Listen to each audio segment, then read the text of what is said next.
All right, I'm going to take off your bandages now. Saying that, the doctor began unwrapping the bandages around my husband's eyes. My husband had barely been able to see. A few days ago, he had finally decided to undergo a corneal transplant. And today, for the first time in a long while, he would be able to see something. My husband had already had low vision when he met me. I wanted his first sight to be my face. When all the bandages were removed, he blinked several times as if the light was too bright for him. Then he lifted his head and looked in my direction. "Can you see my face?" You're my wife? He muttered, and tears began to fall from his eyes. I was so happy to see him shed tears of emotion when he saw my face. I interpreted it that way, but I quickly realized my husband's tears were for a different reason. No way. How could this happen? You're my wife? This is awful. It's too cruel. You tricked me. You're hideous. The shock was so overwhelming that I don't remember how I left the hospital or how I got home. My name is Nancy Hanks, and I'm a single woman in my 20s who is way too comfortable living at home to ever move out on my own. I graduated college and I'm in my third year as a working professional, but I have no plans to live by myself. I wish you'd get married and move out soon. That's what my mom often says, but it's hard to give up a lifestyle where meals and laundry are done for me.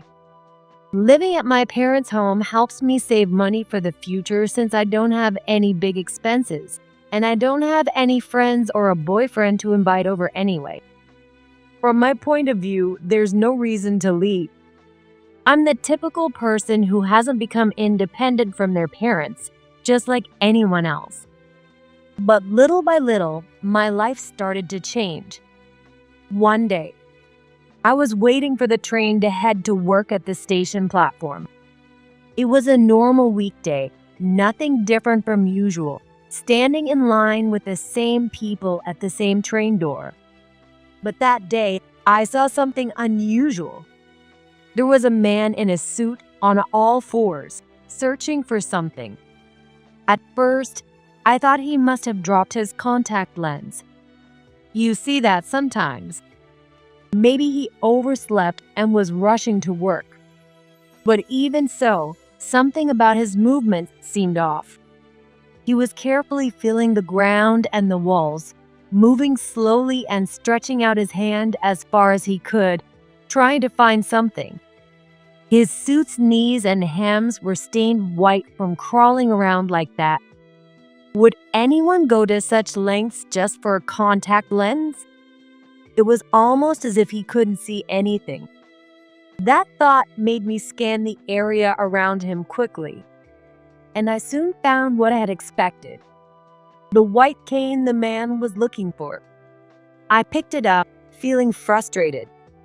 It was early morning at the station. There weren't that few people around.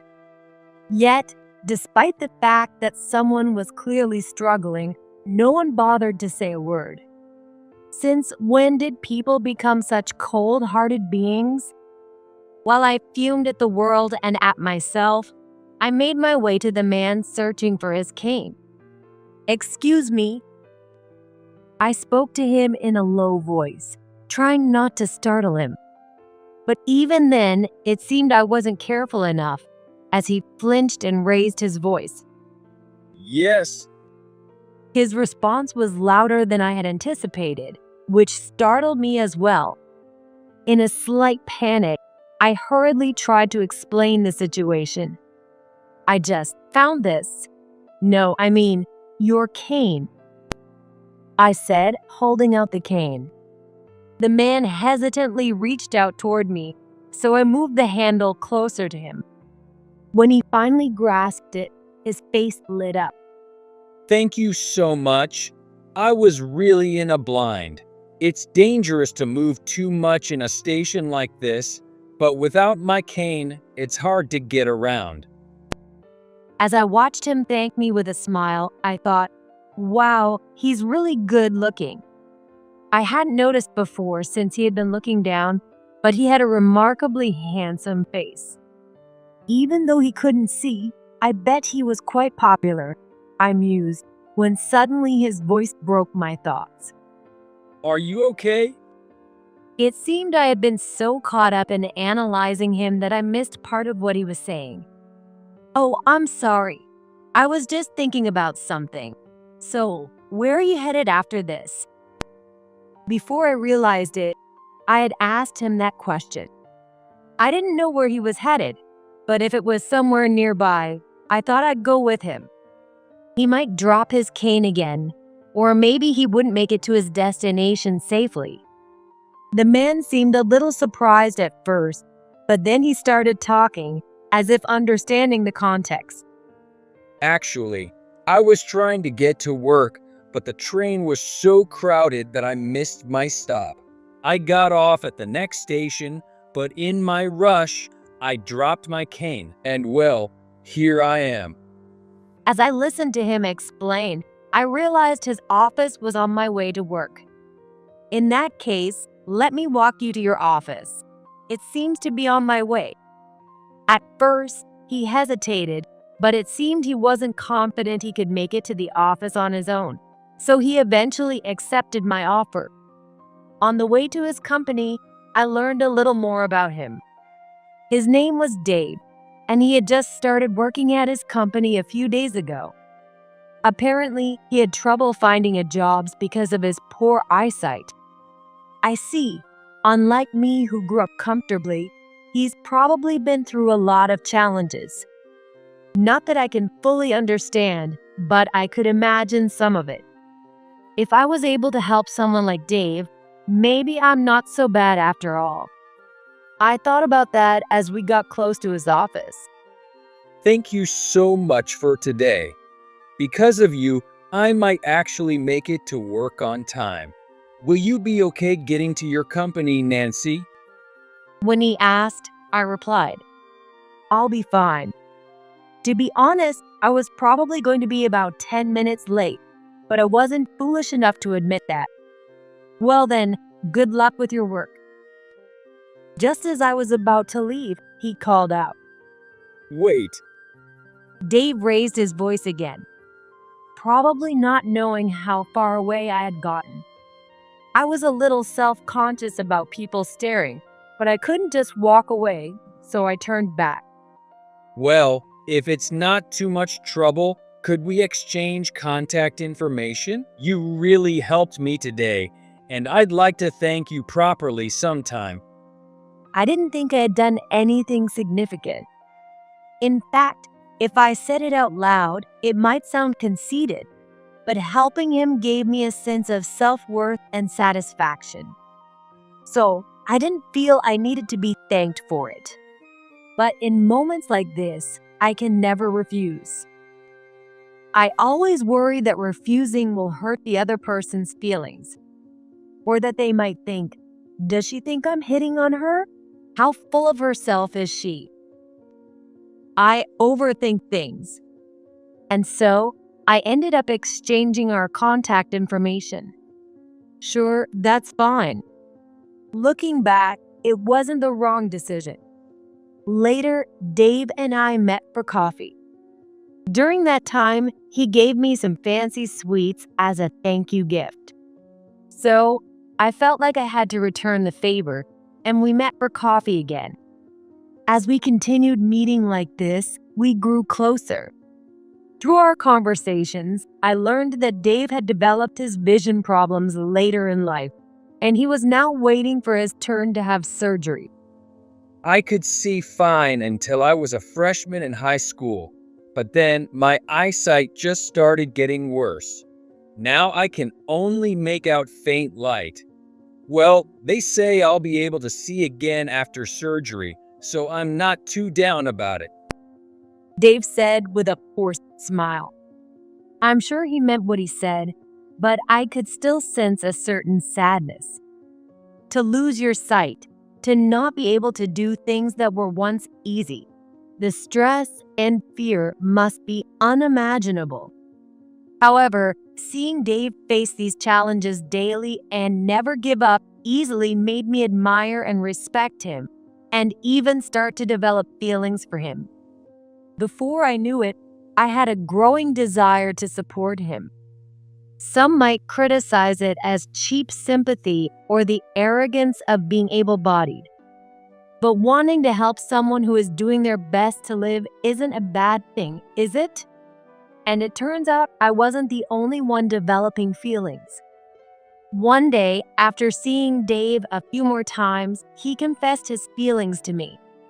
I know that confessing to you when I can't see is probably just a burden for you, Nancy, but it's precisely because I can't see that I've come to realize how beautiful your heart is. So, I just had to tell you how I feel. That's what he said to me. For Dave, it seemed more like he was confessing just to get it off his chest, expecting to be rejected. But as I said before, I already had feelings for him. So when I accepted his confession, he was more shocked than happy. That was one of the changes in my life. Another was that after starting my relationship with Dave, I moved out to live on my own. We did go out on dates sometimes, but I felt bad dragging him around everywhere. Besides, I wanted to save those experiences for after he regained his sight. So, most of our dates ended up being at home, but it felt awkward doing that at my parents' house. That's why I decided to leave my family home. We gradually fell into a semi-cohabitation routine, and about 6 months into our relationship, Dave proposed to me. That was a surprise for me too. I had started thinking more about marriage since we began living together. Is this what being a couple feels like? Between his confession and the proposal, it felt like Dave and I were completely in sync. With that in mind, I answered his proposal. I'd love to. However, a few months after we got married, I found myself facing a problem. It was Dave's changing behavior. Before we got married, despite being unable to see, Dave always did things for himself. In the beginning, out of concern and wanting to show how capable I was, I started doing everything for him. But since we both worked, that naturally started to become a burden for me. It also seemed that being overly protective was stressful for Dave too. According to him, once he memorized the layout of the house and furniture, getting around wasn't that difficult. Of course, suddenly rearranging the furniture or leaving things on the floor would be dangerous. But I was naturally neat, so that wasn't an issue. Because of that, Dave would take his dishes to the kitchen after meals, and he even helped bring in the laundry. However, lately, Dave hasn't been helping with anything at all. I had heard that men sometimes grow distant after getting married, but I never expected Dave to be one of them. Feeling a bit sad, I said to him, "If you're done eating, can you take the plates to the kitchen?" Then Dave said something shocking. Why should I? It's more efficient for you, Nancy, since you can see to do it. After all, I'm visually impaired, basically blind. It's only natural that a healthy person like you should take care of me. Dave would have never said something like this before we got married. I sighed as I cleared the dishes, thinking about how things had changed. And then my mom's words came to mind. I had called her for advice about Dave's attitude just a few days earlier. Didn't I tell you so? But that's exactly what my mom ended up saying. I told you, didn't I? I said, why don't you wait to get married until Dave's eyes are healed? But you just said, we're already living together, so it's the same as being married. And now you're coming back to rely on us. You should try harder on your own. Then she hung up. Sure enough, When we visited my parents to announce our marriage, my mom looked at me with worried eyes and said, There's no need to rush. I had ignored her advice, insisting on getting married anyway. As much as I wished she'd be a little more understanding, maybe this was just a sign that I hadn't fully learned to be independent. Still, I wanted to resolve things before my relationship with Dave got worse. After much thought, I decided to take a chance and seek help from someone else. One day, on a weekend, Dave and I were going about our day as usual. I was making lunch, and Dave had his earbuds in, listening to something as always. Once lunch was ready, we sat down to eat. Trying to sound as casual as possible, I started talking. Dave, I'm going grocery shopping for dinner after this, so could you bring in the laundry that's hanging in the bathroom while I'm out? Dave looked a little confused by my request. He retorted after a slight pause. Why? You could just bring it in before you go shopping. That won't work. It's not dry yet. Once again, Dave frowned, as if he sensed that something was off. Then bring it in when you get back. But if I do that, dinner will be late. And you don't like eating too late, right? You used to help me before we got married, so you can do it every now and then. Dave was about to snap back at me, but then seemed to realize what felt off. More importantly, Nancy, aren't you being a little loud today? It's annoying, so could you? Who do you think you are? A sudden shout came from behind Dave. Dave flinched in surprise, but seemed to recognize the voice as he nervously opened his mouth. Why are you here? Mom. Yes, the person I had asked for help was Dave's mother, my mother-in-law. Let's go back to when we visited Dave's parents to introduce ourselves as a married couple. His parents were overjoyed that Dave had found someone to marry. It seemed they had thought that, given his eyesight, it would be a while before he could get married. At the same time, they were also worried about me. Since Dave's mom had been a stay-at-home mom, she had spent a lot of time with him. And she knew firsthand how challenging it was to live with someone who had a disability. I raised Dave without treating him any differently than other kids his age. But even then, true equality is still just an ideal. There are inevitable challenges that come with his condition. If you ever feel unsure about anything in the future, don't hesitate to rely on me. Even if it's something like, Dave's not pulling his weight as a husband. Can you give him a pep talk? I'm here for you. Before we left that day, she had said this to me quietly. So this time I asked for her help, meaning, give him a stern talking to because he's not pulling his weight as a husband. I had asked her to come over early in the morning and secretly observe Dave's behavior. Honestly, I felt guilty for tricking Dave like this, especially since he couldn't see, but my mother-in-law told me not to worry. After all, he's been using his blindness as an excuse to slack off and rely on you, hasn't he? If that's the case, there's no harm in turning the tables on him. Sure enough, Dave started voicing his complaints at me. Are you one of those people who looks down on the disabled too? But he was immediately scolded by his mom. Be quiet.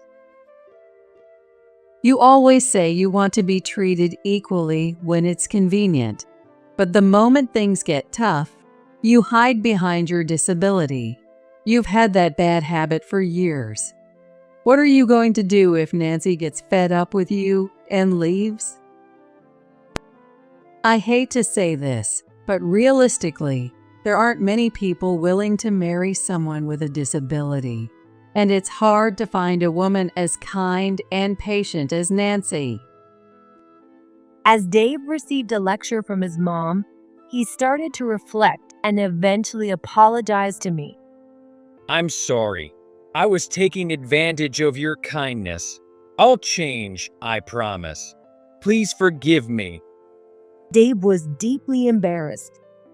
Being scolded by your mom as an adult really hits you hard. I even started to feel a little sorry for him halfway through. Maybe I'd overdone it. With that thought, I accepted his apology, and from then on, Dave started doing things for himself again. A few months later, Dave's turn for surgery finally came. The operation would only take about 2 hours, but that didn't mean he'd be able to see immediately. Since the surgery was in the evening, they would remove the bandages the next day to see if his vision had improved. The surgery ended successfully, and all that was left was to remove the bandages. Finally, the moment arrived. In the hospital room, it was me and Dave's parents. The doctor entered the room, nodding to us as he walked in. All right, I'm going to take off the bandages now. Saying that, the doctor began unwrapping the bandages from around Dave's eyes. I moved closer to Dave, leaning in slightly so that my face would be the first thing in his line of sight. I wanted my face to be the first thing he saw. In a way, this felt like our true first meeting. The thought made me feel nervous as well. Once all the bandages were off, Dave blinked several times as if the light was too bright after such a long time. Then he raised his head and looked in my direction. "Can you see my face?" Is that you, Nancy? When I nodded, Dave began to cry. Seeing him shed tears of joy just from seeing my face made me so happy. At least, that's how I interpreted it. But it turned out that his tears were for a different reason. No way. Is this some kind of joke?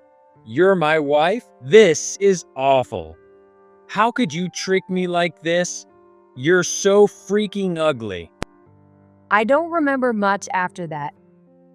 You can't talk like that to someone who has supported you all this time. I vaguely recall Dave's dad getting furious and trying to slap him, but the doctor stopped him. Apparently, since it was right after the surgery, any strong impacts was off limits. After that, somehow, I found myself back home. Looking at my phone, I saw several missed calls and voicemails. They were from Dave's mom. When I called her back, she apologized over and over. I don't even know how to apologize properly. If you want, we'll pay compensation or agree to a divorce.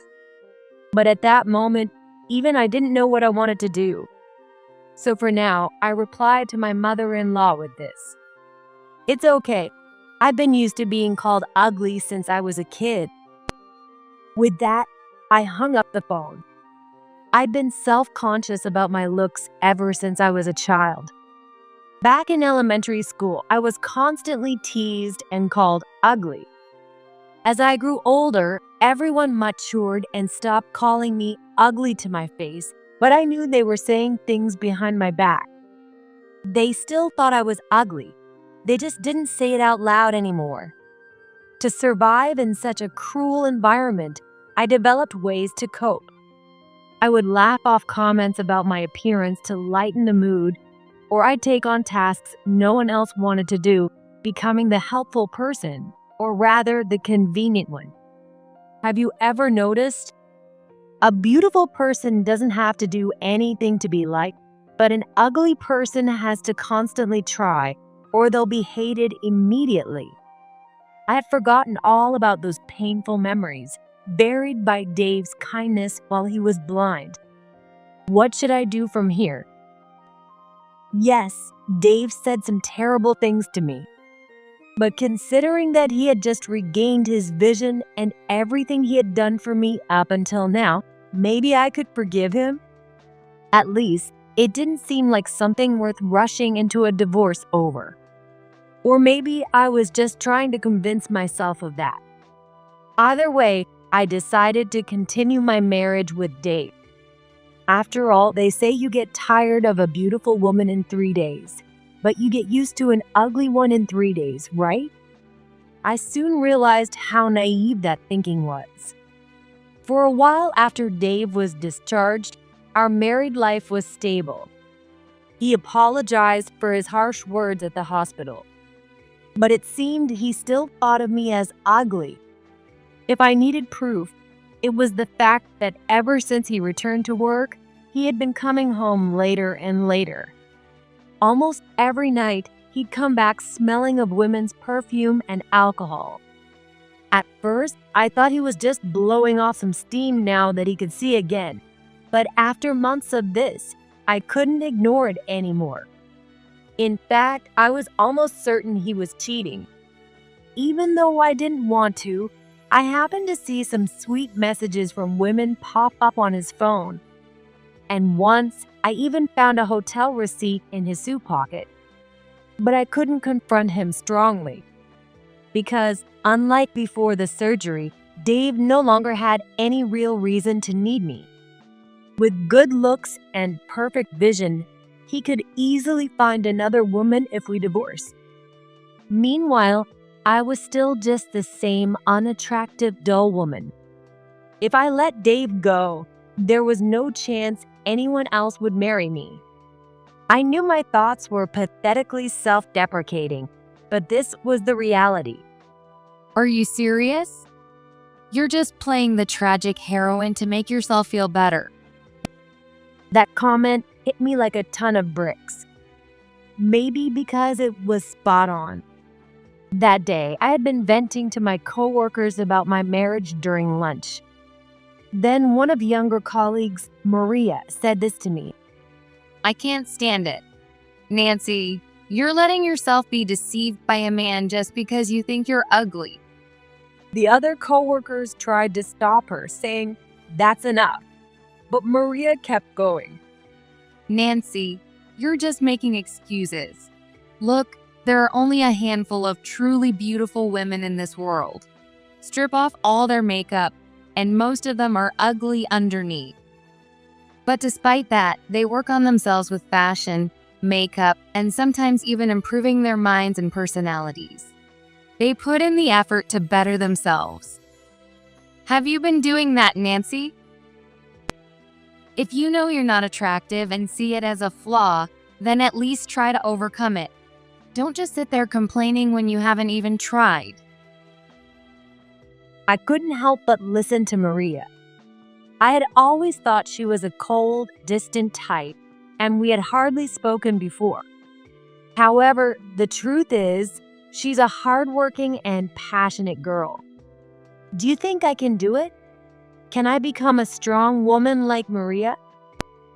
I don't know about that. Maria responded to my words like that. I don't think I'm particularly strong, and I don't really know you well, Nancy, but I think I can help.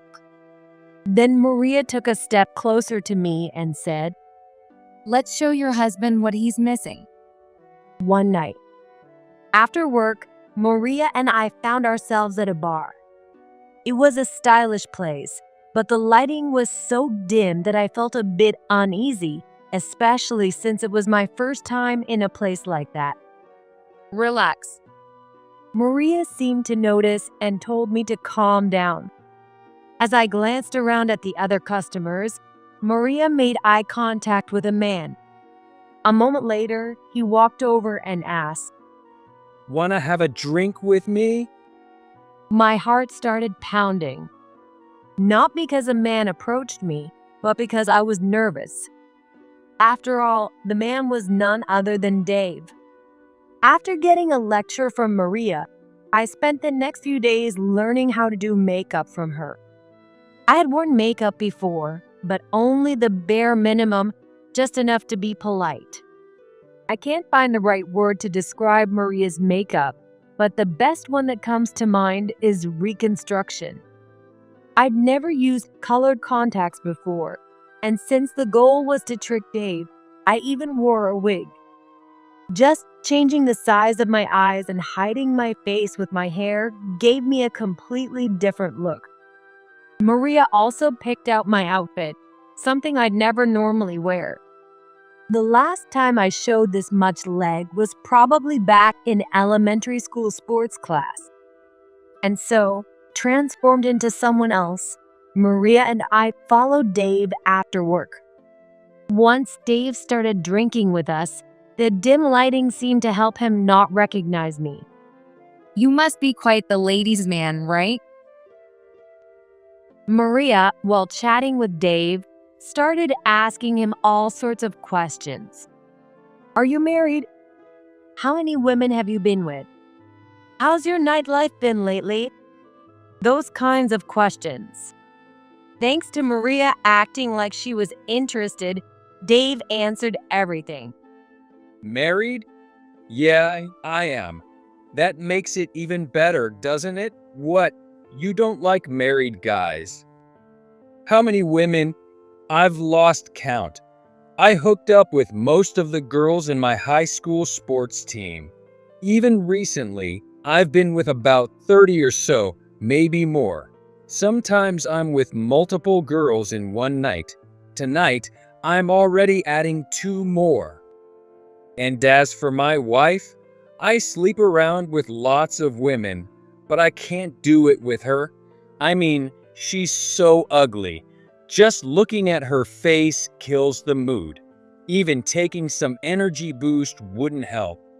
Maybe if I put a paper bag over her head? He was so open about everything. At this point, I wasn't even angry anymore. I just felt nothing. Normally, you'd expect someone to get suspicious when asked such personal questions, but Dave was drunk and didn't seem to care. He was only focused on one thing. Then Dave dropped the big line. Hey, why don't we go to a hotel? Have you ever had a threesome? It's fun. I could tell Maria was starting to get irritated, but she answered, sure, and we left the bar. Once we got to the room Dave picked at the front desk, he said, Why don't you girls take a shower first? Maria and I replied, got it, and headed to the bathroom. Dave seemed a little curious about the 2 women showering together, but he just glanced at his phone as if to say, well, that happens sometimes. His instincts weren't wrong though. We had no intention of taking a shower. Maria was just helping me remove my makeup. A few minutes later, I approached Dave, who was lying on the bed. I'll never forget the look on his face. Gosh, why is Nancy here? Dave screamed when he saw me, with my wig and makeup completely gone. That's a horrible thing to say. You're the one who invited me for a threesome, I said, and Dave's confusion only grew. Huh? What are you talking about? Not with you. There was another woman, a quiet, pretty one, right? What is this? A dream? Did I drink too much? As he started to panic, I decided to reveal the harsh truth. Thanks for the compliment about being pretty. I've never heard that before, but sorry to disappoint you. That woman was me, with makeup and a wig. No way. Dave made a weird sound and then fell silent, clearly struggling to comprehend. After a few moments, he blurted out in disbelief. What? That woman was Nancy? Wow, makeup is something else, huh? I had no idea Nancy could look so cute. Dave, in a strange turn of events, seemed genuinely impressed by the whole experience. I never imagined Dave would actually compliment my looks. Dave, you got a smooth tongue, don't you? But flattery won't get you anything except divorce papers. I could see the color drain from Dave's face. I've got the whole conversation from the bar with Maria recorded. You've just handed me all the evidence I need for your cheating. I'll also be asking for alimony, so be ready for that. But as a small favor, I'll let you cover the hotel bills since you finally gave me a compliment. Goodbye. Please don't do this. Dave begged, but Maria kicked him aside. We left him in the room and walked out of the hotel. A few days later, after confronting Dave, the divorce was finalized without any issues. My parents had that "I told you so" look on their faces again, but despite everything, they still comforted me. I did feel bad that I couldn't save my marriage, especially for my in-laws who had been so supportive. But instead of blaming me, they apologized, saying, "We're really sorry." They even said, "We'll make Dave pay whatever alimony you ask for," and promised to continue supporting me. I was beyond grateful for that.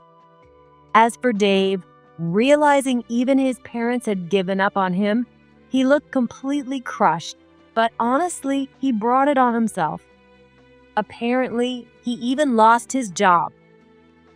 According to Dave's mom, his boss said something like, "It was one thing when you couldn't see, but now that you can, you still don't do your job, and on top of that, your behavior is terrible. We don't need someone like that here." It seems Dave had been using his previous blindness as an excuse to slack off at work. Since that whole ordeal, Maria and I have grown closer. She told me she'd gone through something similar, which is why she pushed me to stand up for myself. But unlike me, Maria didn't just take the humiliation. She had the drive to prove those who mocked her wrong. Thanks to her, I was able to get my revenge on Dave. How could I not love someone like Maria? Now, we go shopping together on weekends, and she's teaching me how to improve myself as a woman. Of course, looks aren't everything, but being your true self isn't always the right answer either. In any case, I want to continue to learn from Maria's boldness. And maybe one day, I'll meet someone who truly loves me for who I am. That's what I think about these days.